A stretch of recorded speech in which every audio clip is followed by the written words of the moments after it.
Okay, listen up, because for the 2025 tax year, there is a massive law change coming down the pike. And you know what? It's aimed right at a group that usually gets left out of the big tax breaks: high-earning renters in high-tax states. Today, we're going to break down exactly how you might unlock a huge tax break you probably never even thought was possible. So I'm talking to you. If you're pulling in a good salary, maybe you're part of a dual income couple, and you live somewhere like California or New York where state taxes take a serious bite, but you don't own a home, then this right here is for you. For years, you've probably just sighed and taken the standard deduction, right? I mean, without a mortgage interest deduction or those huge property tax bills, trying to itemize just never seemed to make any sense. It kind of felt like you were being penalized just for renting. Well, guess what? That is all about to change. There's a new rule set to kick in that could totally flip your tax strategy on its head and put some serious cash right back into your pocket. Okay, let's get into it. Here's the plan. First, we'll talk about the old problem, the renter's dilemma. Then we'll get to the game-changing new rule. After that, we're gonna go on a little treasure hunt to uncover deductions you didn't even know you had. We'll do the math to see the real savings, and we'll wrap up with a really important warning about a common trap for high earners. All right, so what was the big problem? Well, it all boils down to this thing called the SALT cap. That stands for the state and local tax deduction. And basically, you're paying a ton of these taxes, but the federal government was only letting you write off a tiny fraction of it. Just look at this, it's wild. A high-earning couple in a state like California could easily pay more than $40,000 in state income taxes. But under the old rules, the most they could deduct on their federal return was 10 grand. That means $30,000 or more of taxes they actually paid just, poof, vanished. It was completely useless for lowering their federal tax bill. But now for the really good news. Starting with the 2025 tax year, that super restrictive cap is getting a massive upgrade. And this chart just says it all, doesn't it? The SALT deduction cap is quadrupling. It's going from $10,000 all the way up to $40,000. This isn't just a minor adjustment, it is a monumental shift that opens up a huge new opportunity. So, who gets to take advantage of this awesome new rule? Well, it's mainly for households with an income under $500,000. Technically, the number is your modified adjusted gross income.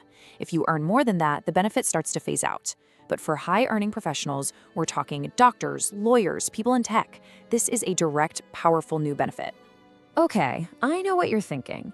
Great, a $40,000 cap is nice, but I'm a renter. I don't pay property taxes. How in the world am I going to get to 40 grand? Well, let's see how you can actually hit that mark, because you have more deductible taxes than you think.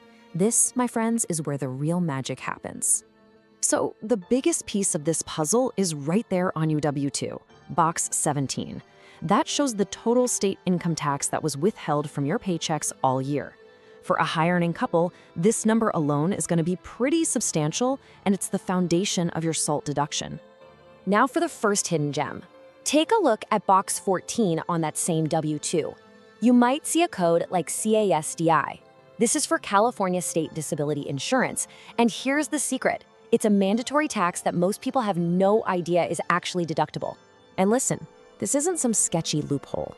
The IRS itself, in something called Revenue Ruling 81-194, explicitly says that these mandatory payments to state disability funds count as a state income tax. So that money you're forced to pay every year, it can now help lower your federal tax bill. How great is that? And here's one more that almost everyone misses. When you pay your annual car registration fee, there's a part of that fee that's based on the value of your car. In California, they call it the vehicle license fee, or VLF. That portion, it's considered a personal property tax. And you guessed it, it's also deductible. Now, what's so cool is how these hidden taxes really add up. Let's take our case study couple in California, earning $420,000 a year.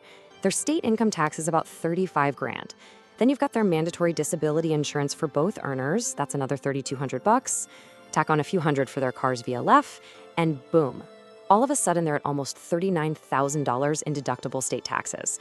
And they don't have a single dollar of property tax.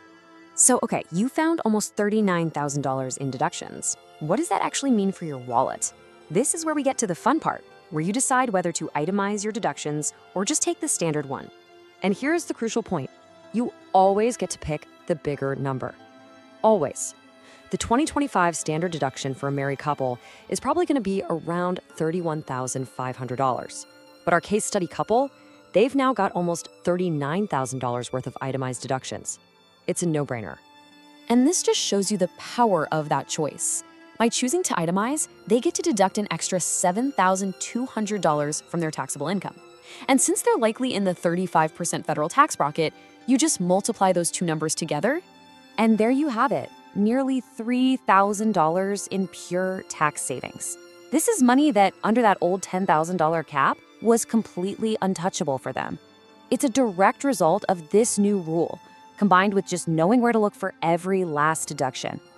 Okay, but hold on. Before you start planning a vacation with that extra cash, we have to talk about one final and really crucial piece of the puzzle. For high earners, there's this kind of shadow tax system lurking in the background. It's called the AMT. The easiest way to think about the alternative minimum tax, or AMT, is like a floor for your taxes. The regular tax code has all these great deductions, right? Well, the AMT system was created to make sure high earners couldn't use so many deductions that they paid almost nothing in tax. The rule is you have to calculate your tax bill both ways, regular and AMT, and you have to pay whichever one is higher. And here is the whole reason we're talking about this. The AMT system has its own set of rules, and under those rules, you cannot deduct your state and local taxes at all. So you see the risk? As you use that fantastic new SALT deduction to push your regular tax bill down, down, down, you might accidentally push it below your AMT bill. And if that happens, the AMT kicks in and can wipe out some or even all of your savings. But there is some good news here. The amount of income that's exempt from the AMT is actually pretty high. It's going to be around $139,000 for a married couple in 2025. You can think of this as a huge buffer. For our family making $420,000, their income is high enough above that buffer that the AMT probably won't be a problem. But if your income is higher or you have other complex deductions, it becomes a very real risk. So what's the big takeaway here? You don't have to be an expert on the AMT, but you do have to know it exists. So when you're doing your 2025 taxes and you've put in all these great new deductions, make it a habit to find that little button in your tax software that says check for AMT or something similar. It's the final step that makes sure you're getting every single dollar you deserve without any nasty surprises later on.